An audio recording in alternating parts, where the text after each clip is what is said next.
சிந்துஜா தன் அறையில் தூங்கிக் கொண்டிருக்கிறாள். அவளுக்கு சித்தார்த்திடமிருந்து கால் வருகிறது. தூக்க கலக்கத்தில் சிந்துஜா காலை அட்டன் செய்கிறாள். ஏய் சிந்துஜா, என்ன பண்ற? கிளம்பிட்டியா? தூங்குறியாடி?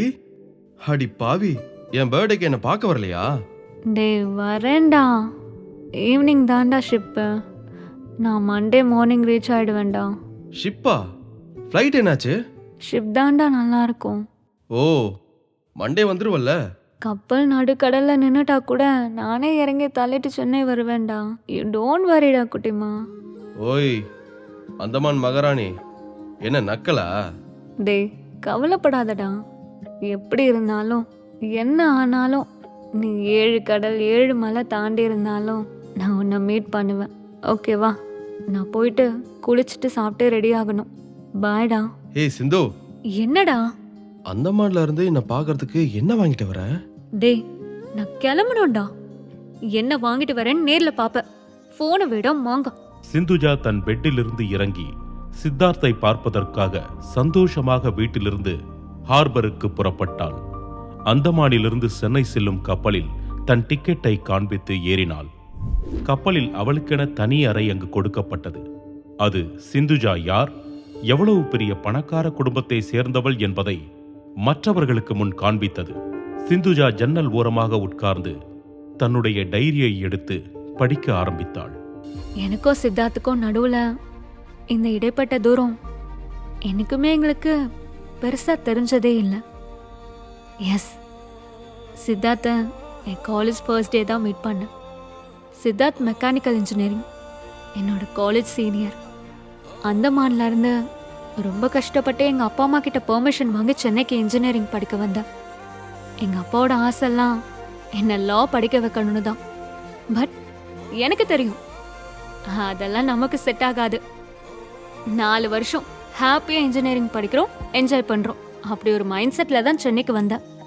பட் காலம் எல்லாத்தையும் மாத்திருச்சு. என் லவ், என் லைஃப்னு எல்லாமாவும் சித்தார்த் மாறிட்டான். College first day. ஃப்ரெஷர்ஸ் அனைவரும் ஒவ்வொருத்தராக தங்களை சீனியர்ஸுகளுக்கு அறிமுகம் செய்தனர். அப்போது சிந்துஜா தன்னை அறிமுகம் செய்யும் போது I am coming from Andaman என சொன்னாள். அது சித்தார்த்தை ஒரு நிமிடம் ஆச்சரியப்பட வைத்தது. செல்ஃப் இன்ட்ரோ செஷன் முடிந்ததும் சித்தார்த் சிந்துஜாவை தனியாக லைப்ரரி வாசலில் சந்தித்து பேசினான். ஹாய் சிந்துஜா. Hi senior.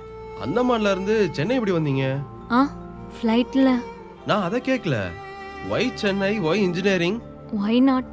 எனக்கு இங்க வரணும்னு ஆசை, இன்ஜினியரிங் படிக்கணும்னு ஆசை, அவ்வளோதான். ஆசைப்படுற விஷயம் வேணும்னா பர்சியூ பண்ணாதானே கிடைக்கும். அது மட்டும் இல்லாம நம்ம ஆசையை மற்றவங்களா நமக்காக நிறைவேற்றுவாங்க. இல்ல, நம்மளால முடியுங்கிறப்ப நமக்கு பிடிச்ச விஷயத்த எதுக்கு பண்ணாம இருக்கணும்? சித்தார்த் அவள் பேசுவதை ரசித்து கேட்டுக் கொண்டிருந்தான். அவர்கள் இருவரும் பேசிக்கொண்டே மெல்ல நடக்க ஆரம்பித்தனர். அவர்கள் இருவருக்கும் ஒரு நல்ல பாண்ட் ஏற்பட்டது. ஒருவரை பற்றி ஒருவர் பேசி தெரிந்து கொண்டனர். லைப்ரரி வாசலில் ஆரம்பித்து கேண்டீன் சென்று பேசிக்கொண்டே சிந்துஜாவின் கிளாஸ் ரூம் வாசலுக்கு வந்தனர். கிளாஸ் ரூமில் உள்ள அனைவரும் சித்தார்த் மற்றும் சிந்துஜாவை பார்த்தனர். சித்தார்த்துக்கு பாய் சொல்லிவிட்டு சிந்துஜா தன் கிளாஸ் ரூமுக்குள் சென்றாள். அன்று காலேஜ் கல்ச்சுரல்ஸ் என்பதால் எல்லோரும் ஆடிட்டோரியமில் சூழ்ந்திருந்தனர். சிந்துஜா மட்டும் லைப்ரரியில் இருந்தாள்.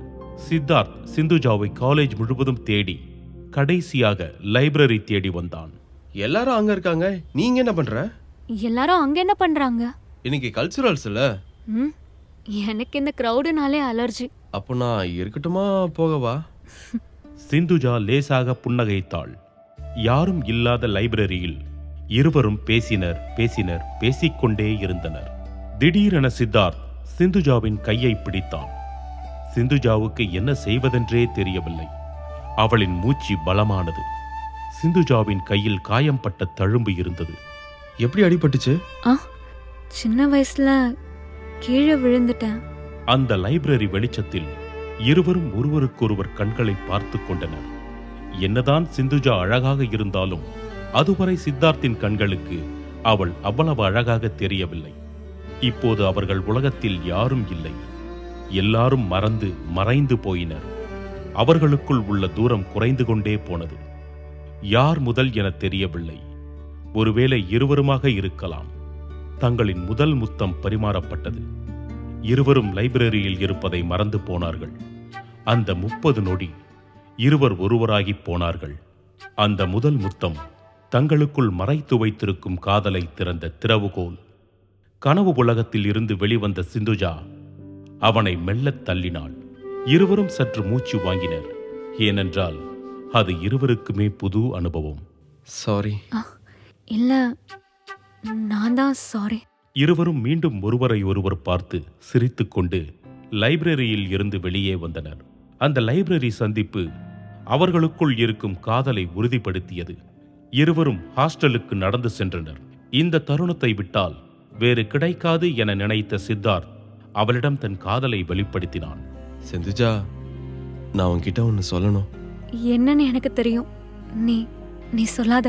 இல்லை, நான் இதை சொல்லியே ஆகணும். சொல்லலைனா இன்னைக்கு நைட் என்னால் நிம்மதியாக தூங்க முடியாது. நீ சொன்னா என்னால நிம்மதியா தூங்க முடியாது. உடனே சிந்துஜா ஹாஸ்டலுக்குள் ஓடினாள். என்ன செய்வது என தெரியாமல் ஆப்போசிட்டில் இருக்கும் தன் ஹாஸ்டலுக்கு சோகமாக சித்தார்த் சென்றான். சித்தார்த்தின் மொபைலுக்கு புது நம்பரிலிருந்து கால் வந்தது. Who's this?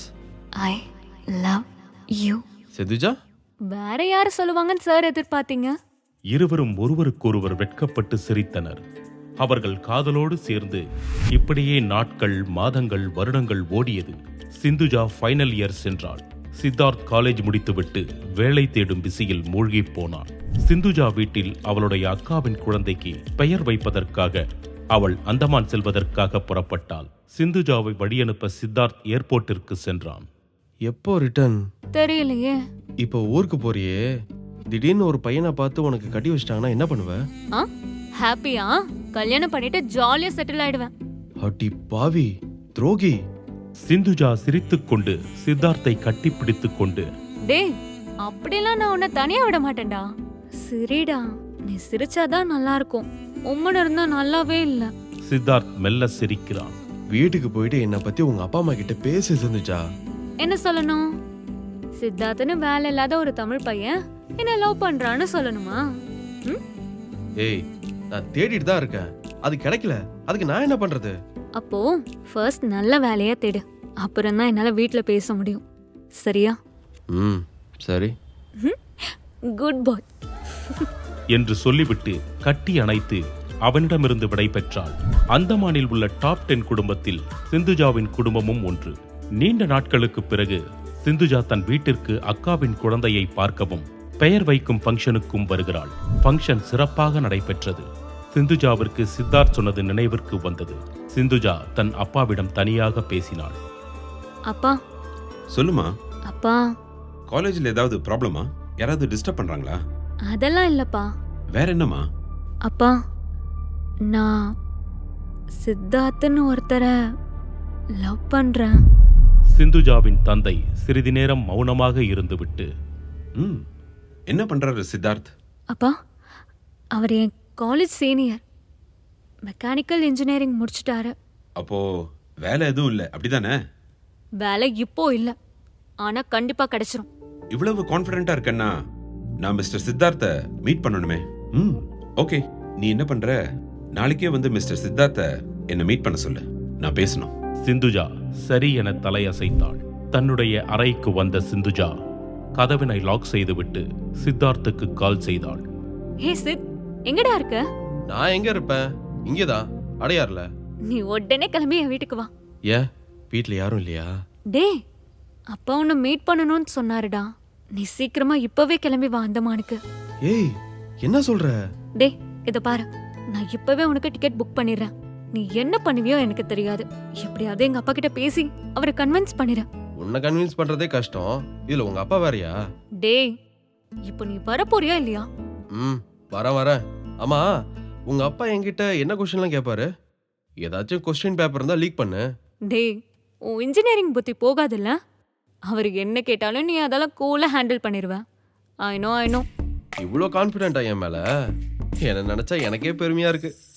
எல்லாம் சரி, என்ன வேலை பாக்குறீங்கன்னு கேட்டா என்ன சொல்றது? டேய், உனக்கு கொஞ்சம் மூளை இருக்குடா.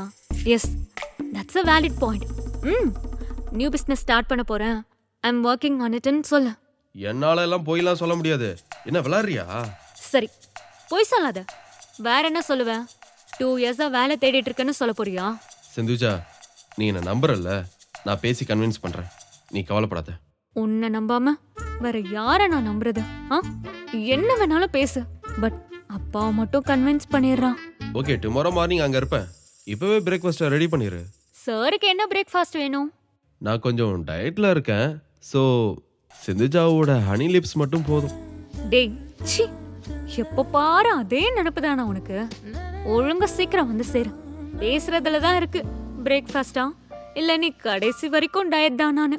எங்க மாமா தானே, அதெல்லாம் நான் பேசிக்கிறேமா. ஓஹோ, அப்படியா விஷயம்? சிந்துஜா, சித்தார்த் இருவரும் சிரித்தனர். சித்தார்த் முதல் முறையாக ஏரோப்ளேனில் பயணிக்கிறான், அதுவும் தன் காதலியின் ஊரான அந்தமானுக்கு. சிந்துஜா அவனை ஏர்போர்ட் வாசலில் ரிசீவ் செய்து தன் வீட்டிற்கு அழைத்து சென்றாள். இதுவரை அப்படி ஒரு வீட்டை அவன் சினிமாக்களில் மட்டுமே பார்த்திருக்கிறான். நேரில் பார்ப்பது இதுவே முதல் முறை. சிந்துஜா அவனுக்கு தன் தந்தையை அறிமுகம் செய்து வைக்கிறாள். Hi uncle. சிந்துஜாவின் தந்தை சித்தார்த்தை பார்க்கிறார். அவர் எதுவும் சொல்லவில்லை. தன் பார்வையால் சித்தார்த்தை எடை போடுகிறார். நாங்க கொஞ்சம் தனியா பேசணும் சிந்துஜா என்று சொன்னதும் சிந்துஜா அவனுக்கு ஆல் தி பெஸ்ட் சொல்லிவிட்டு அங்கிருந்து கிளம்பினாள். உங்களை பத்தி கொஞ்சம் சொல்லுங்க mister Siddharth. Hi uncle, I am Siddharth. I completed mechanical engineering. Formal details எல்லாம் வேணாம், அதெல்லாம் என் பொண்ணு சொல்லிட்டா. இப்ப எதுக்கு இங்க வந்திருக்கீங்க அதை சொல்லுங்க. அங்கிள், நானும் சிந்துஜாவும் லவ் பண்றோம். சோ என் பொண்ணை கஷ்டப்படுத்த போற? ஐயோ, அப்படிலாம் இல்ல அங்கிள். பின்ன வேற எப்படி? என்ன குவாலிஃபிகேஷன் இருக்குன்னு என் வீடு தேடி வருவ நீ? சித்தார்த் கோபமானான். நானும் உங்க பொண்ணும் லவ் பண்றோம். இந்த குவாலிஃபிகேஷனை பத்தி நீங்க ஏன் உங்க பொண்ணு கிட்ட கேட்கல? கேட்டு தெரிஞ்சிருக்கலாம்ல. என் பொண்ணு சின்ன வயசுல இருந்தே அப்படிதான், எதையும் சரியா சூஸ் பண்ண தெரியாது. அவ ஸ்கூல் படிக்கும்போது லேபரடார் டாக் வாங்கி கொடுத்தேன். நெக்ஸ்ட் டேவே ரோட்ல சுத்துற தெருநாய் குட்டி போட்டுருச்சுன்னு அதை தூக்கிட்டு வந்து இதை தான் நான் வளர்ப்பேன் அப்பான்னு சொன்னான். வேற வழி இல்லாம சரின்னு சொன்னேன். இப்பவும் அதை தான் பண்ணிருக்கா. பட் என் பொண்ணு என் முடிவை தாண்டி எதுவும் செய்ய மாட்டா, செய்யவும் விட மாட்டேன். சித்தார்த் கோபத்தின் உச்சிக்கே சென்றான். சிந்துஜாவோட அப்பான்னு தான் இவ்வளவு நேரம் மரியாதையா பேசிட்டு இருந்தேன். பட் அந்த மரியாதையை உங்களால காப்பாத்திக்க முடியல. வீடு மட்டும் தான் பெருசா இருக்கு, உங்க மனசு இல்ல. நீங்க என்ன சொல்ல போறீங்கன்னு தெரியும், இதுக்கப்புறம் என்ன செய்வீங்கன்னு எனக்கு தெரியும். நீங்களே உங்க பொண்ணு கிட்ட நடந்ததை சொல்லிடுங்க. பாய். அங்கிருந்து கோபமாக சித்தார்த் வெளியேறினான். அறைக்கு வெளியே இருந்த சிந்துஜா என்ன நடந்தது என கேட்டும் அவன் எதுவும் சொல்லாமல் அங்கிருந்து வேகமாக புறப்பட்டான். அதன் பிறகு சிந்துஜாவின் போனை சித்தார்த் எடுக்கவில்லை. சிந்துஜாவை ஏதேதோ பேசி அவளின் மனதை மாற்ற முடிவு செய்கின்றனர் அவரது வீட்டினர். ஆனால் சிந்துஜாவின் உண்மையான காதலுக்கு முன்னால் அவர்களின் பொய் பேச்சு எடுபடவில்லை. தன்னுடைய ஃபைனல் இயர் எக்ஸாமுக்காக சிந்துஜா சென்னை புறப்பட வேண்டும் என சொல்லிவிட்டு வீட்டை விட்டு புறப்பட்டாள். சென்னை வந்ததும் முதலில் சித்தார்த்தை பார்த்து பேச சென்றாள் சிந்துஜா. சித்தார்த் முகம் கூட பார்க்காமல் அவளை யாரோ போல் கடந்து சென்றான். அது சிந்துஜாவிற்கு மேலும் வலியினை ஏற்படுத்தியது. சிந்துஜா சித்தார்த்தின் சட்டையை பிடித்து, என்னடா ஈகோவா? ஆமா, ஆனா எனக்கு இல்ல, உங்க அப்பாக்கு. உங்க 2 பேர் ஈகோல என்ன சித்திரவாதம் பண்றீங்க? நான் என்ன பண்ண? நீ ஏன் என்ன அவாய்ட் பண்ற? அவர் தானே உன்னை பிடிக்கலன்னு சொன்னாரு, உன்னை தப்பா பேசினாரு.